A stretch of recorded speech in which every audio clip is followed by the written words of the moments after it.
For the Xperia Pro I, you can get this leather case that Sony is selling. You can see that, yeah, some people are complaining about this because it's a bit bulky, and I have issues plugging in something via USB-C here because not everything will fit in here, and it is, yeah, a bit bulky, but it has open sides, which is nice, and allows you to, yeah, grip wonderfully the phone and, yeah, touch the phone like it should be.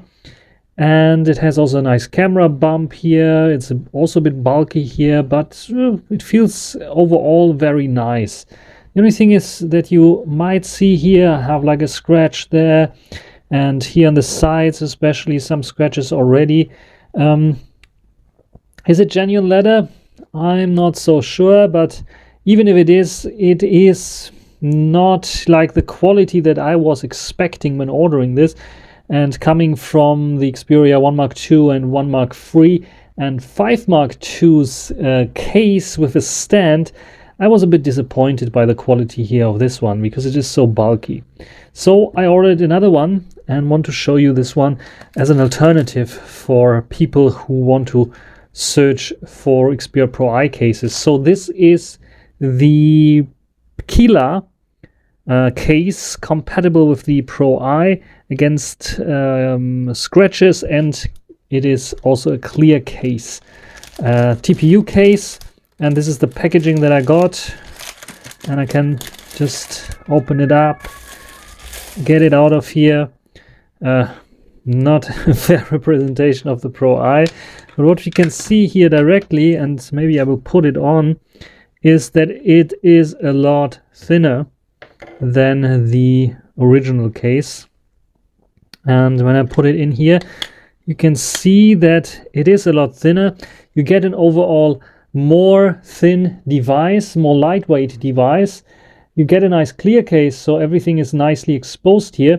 You see it is not as thick here. The camera bump is like, it is protruding a little bit over the camera glass, but it's very, very tiny, especially the main sensor is not so good protected, well protected as here, where it is like also curving down, as you can see here, because it's much thicker, and here it is curving up at this position, and it's very, very subtle that it is like over the camera bump itself.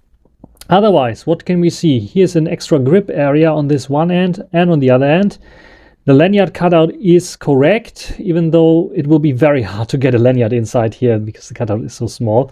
And what we can see immediately is also the sides here, especially the edges, are very well protected, very thick. So if this falls like this on the ground, it will be very good protected indeed. And this protection is also going over the screen. So if I lie it down like this, it is lying on those four sides mainly, which is a good thing, and stable position this way, of course, as well. Also protecting the camera bump here, which is very well made, as I think.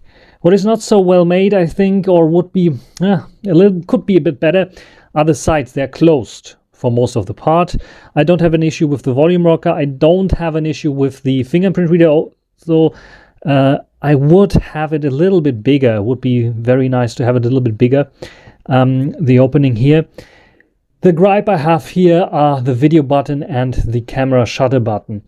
We know that this is a hairline shutter button, but with this case, it feels like the old one. So you have to really press hard for getting, like, you're not just touching, but you really have to press hard and for getting something in focus, as there's no real feedback that you get, like a half press. It's very hard to feel that it is focusing or not. So you don't have to, you have to press much harder than on the other case that is open. So this might be a very interesting case for those people who are used to pressing a little bit harder for focusing, but you don't get like the same good feeling when half pressing here. And the same goes for the video button. If this is very mushy to press, I have to say, to switch to the Video Pro app. So that's something that I would, if I would be the designer, say, just leave this open here and have the original buttons here. This would be much, much nicer, I would say. So have an opening like this here. So this is like indented, as you can see here. So this needs to be like ultra thin here that you can still reach the buttons. I'm not so sure. So maybe if you have this already here with the protected edges, maybe create something like a hard case where this side is open and the other side is open as well. Because one thing that is a bit annoying is if you want to change your SD card, micro SD card, or even SIM card, you have to take off the case. You cannot do it directly here. And with the original Sony, because it is open sides here, you can just simply take it off, which is possible if you have the fingernails for this. So this is the Pkila case that is very good, I would say. Maybe not for my taste. It has this thin profile, way thinner profile than the original Sony case. I probably will stick to the Sony case, even though I like this thinness of this case, but these buttons are ruining it for me, and also the possibility not to directly access the micro SD card is also a bit ruining it for me. Otherwise, I really like this case, and this might be a good alternative for you as well. What do you think about it? You can find the link down in the description. Otherwise, write down in the description, in the comment section, what you think about this case, and if you have another case that maybe doesn't have these deficits here, and yeah, what is the best case for the Xperia Pro I? I'm still on a quest to find it out. For now, it is, even it's bulky, even though it doesn't feel like the, what is it, 90 euros they want for it. I think this is still a little bit of a better case overall. But what I really want would be like a stand case like on the Xperia 1 Mark III in terms of thinness. It doesn't need to be leather, it can be plastic like it is there. So a little bit thinner. Having the stand is also super useful, and maybe a little bit more sturdy stand. That would be my dream case for the Xperia Pro I. What do you think? Write it down in the comment section. Until next time, bye.